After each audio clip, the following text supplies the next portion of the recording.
विपक्ष के नेता राहुल गांधी ने भारत पाकिस्तान संघर्ष के दौरान अपने माता पिता को खोने वाले करीब 22 बच्चों को गोद लेने का फैसला किया। 22 अप्रैल को पहलगाम में हुए आतंकी हमले के बाद पाकिस्तान की ओर से हुई गोलीबारी में इन बच्चों ने अपने परिजनों को खो दिया था। ये वही बच्चे हैं जिन्होंने पहलगाम हमले के बाद हुए भारत पाकिस्तान संघर्ष में अपने माता पिता खो दिए।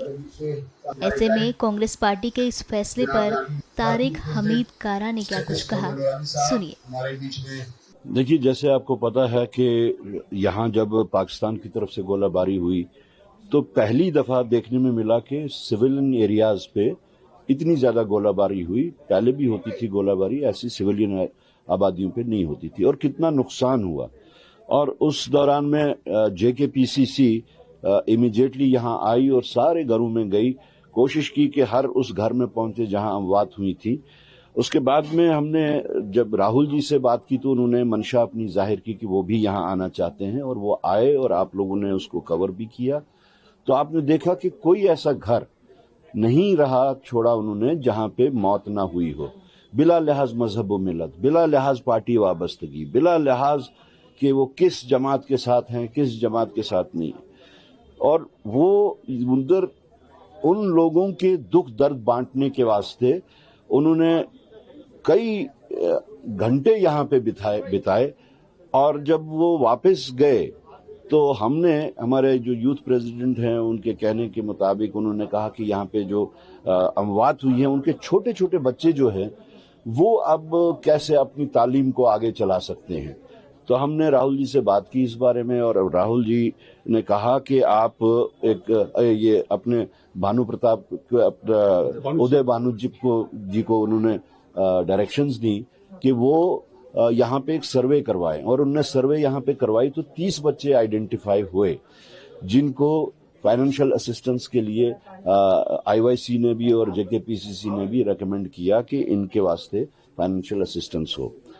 और आज आप देख रहे हैं कि उदय भानु जो हमारे प्रेसिडेंट हैं यूथ के ऑल इंडिया कमेटी के, उसमें वो कल रात को निकल के बगैर किसी रुके हुए यहाँ पहुंचे, और उस फाइनेंशियल असिस्टेंस के वास्ते हमने यहाँ पे इन बच्चों को जमा किया।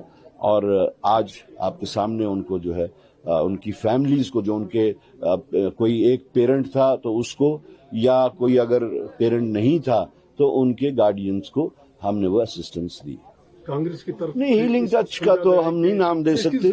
जिसकी जरूरत है हीलिंग टच तो खैर उनका हीलिंग टच जो था वो उसी दिन हो गया था जिस दिन वो आए थे।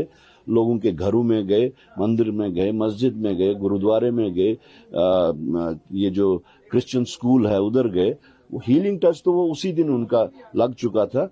ये एक इंसानियत और दर्द दिल रखने वाले शख्स की शिनाख्त आज आपके सामने आ रही है कि यहाँ पे सब लोग सियासत तो बहुत करते हैं, लेकिन जहाँ पर इंसानियत का मुजाहरा करना होता है तो उसके लिए कोई सामने नहीं आता। और हम सलाम करते हैं राहुल गांधी जी को, जिन्होंने अपनी इंसानियत का ये मुजाहरा किया आज, और साबित कर दिया कि वो दर्द दिल रखने वाले लोग हैं। इसीलिए आज अगर आप देखें, पिछड़े वर्ग हों, मजदूर हों, जमींदार हों, जितने भी अनऑर्गेनाइज सेक्टर्स के लोग हैं, उनकी अगर कोई वकालत करता है, उनकी अगर कोई आवाज उठाता है तो वो राहुल गांधी। आप भी 2-3 और लोगों के घरों में गए और आपने भी एक इस पे बहुत इनिशिएटिव लिया कि इस बात को पहुंचाया राहुल जी तक, और अपनी कांग्रेस पार्टी। सियासत करने का मौका तो बहुत मिलेगा, लेकिन इंसानियत का मुजाहरा करने के वास्ते, अगर इंसानियत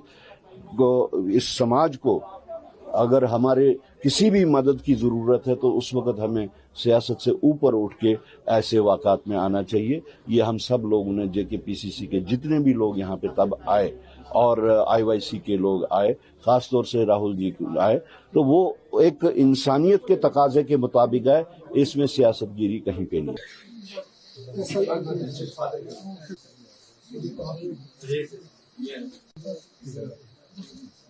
ऐसे करके रखो ना जसमीत को अभी आ जाओ।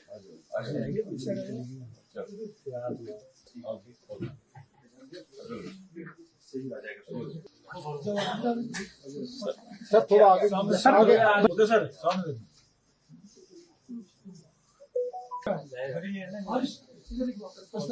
सर आगे बच्चे आगे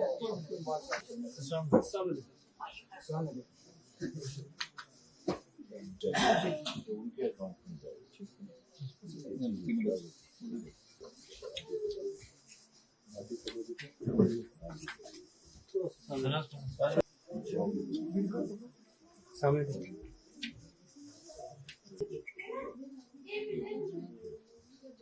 सामने